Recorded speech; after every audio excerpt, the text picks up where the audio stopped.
Pero bago yan ay huwag kakalimutang mag-like at subscribe sa ating channel para laging updated ka sa ganitong klaseng video. Nagtayo ang Pilipinas ng bagong istasyon ng Coast Guard sa hilagang mga isla malapit sa Taiwan upang palakasin ang pagbabantay sa estratehikong Luzon Strait, isang lugar kung saan tumaas ang presensya ng militar ng China. Ang daanang ito ay mahalaga para sa mga barkong dumadaan sa pagitan ng Philippine Sea at South China Sea at mga system cables. Ang istasyon na matatagpuan sa bayan ng Itbayat sa Batanes Island ay naglalayong palakasin ang pagmamanman at depensibong kakayahan bilang tugon sa mga aktibidad ng naval ng China. Ang hakbang na ito ay bahagi ng mas malawak na pagsisikap ng Pilipinas na siguraduhin ang mga hangganang pandagat nito at ipagtanggol ang soberanya sa mga pinag-aagawang lugar. Noong 2023, halos na doble ng Pilipinas ang mga base militar nito, kabilang ang 3 malapit sa Taiwan na binatikos ng China dahil umano'y nagpapalala ng tensyon sa rehiyon. Ang estratehikong pakikipag-alyansa ng Pilipinas sa US ay nagsimula pa noong Mutual Defense Treaty ng 1951 na itinatag upang kontrahin ang paglaganap ng komunismo sa Asia. Sa paglipas ng panahon, ang alyansang ito ay nag-evolve kasabay ng mga pagbabago sa geopolitical na nagpapakita ng patuloy na pangamba sa seguridad at katatagan ng rehiyon, lalo na sa harap ng lumalaking impluensya ng China. Ang pagsisikap ng Pilipinas na palakasin ang kakayahan nitong depensa ay nagaganap sa gitna ng agresibong tindig ng China laban sa Taiwan. Noong Biyernes, inulat ng Chinese State CCTV at nagsagawa ang China ng mock missile strikes at nagpadala ng mga bombers na may dalang live missiles bilang bahagi ng 2 araw na military drills malapit sa Taiwan. Ang mga ehersisyong ito ay naglalayong parusahan ng bagong pangulo ng Taiwan na si Lai Ching-te na tinutuligsan ng Beijing bilang isang separatist.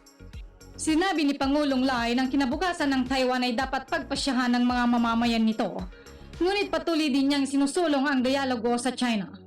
Nanawagan siya sa China na itigil ang politikal at militar na pananakop laban sa Taiwan at magbahagi ng pandaigdigang responsibilidad sa pagpapanatili ng kapayapaan at katatagan sa Taiwan Strait at sa mas malawak na rehiyon at tiyakin ng mundo ay malaya sa takot ng digmaan. Subalit tinanggihan ng Beijing ang mga alok na ito at lalong iginiit ang mga pag-angkin nito sa soberanya ng Taiwan. Binigyang din ng China ng Taiwan independence ay walang patutunguhan at ang anumang pagtatangka ng mga mamamayan ng Taiwan ay pagtanggol ang kalayaan nito ay tiyak na mabibigo. Bilang tugon sa mga drills, nagmobilisa ang mga persang militar ng Taiwan upang bantayan at kontrahin ang mga galaw ng militar ng China. Sa kabila ng mga pag-unlad sa Luzon Strait, nagtayo rin ang Pilipinas ng bagong istasyon ng Coast Guard sa Pag-asa Island, isang mahalagang tampok sa pinag-aagawang Spratly Island sa South China Sea.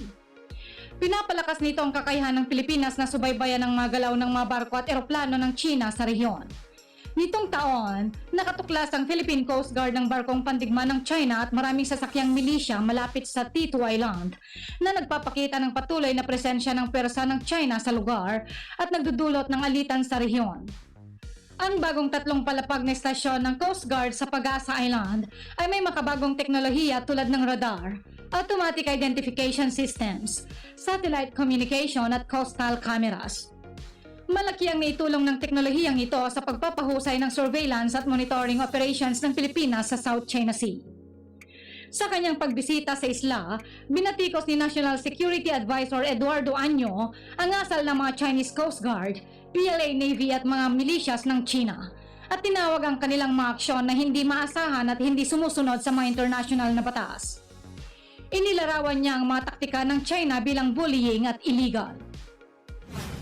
Ang Pag-asa Island ay matatagpuan mga 300 milya kanluran ng lalawigan ng Palawan sa Pilipinas.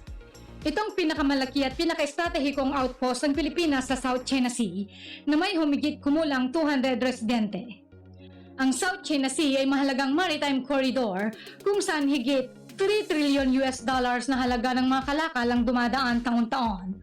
Bukod sa Pilipinas, may mga pag-aangkin din ng Brunei, China, Malaysia, Taiwan at Vietnam sa rehiyong ito na nagiging dahilan ng tensyon at pagmamatsyag.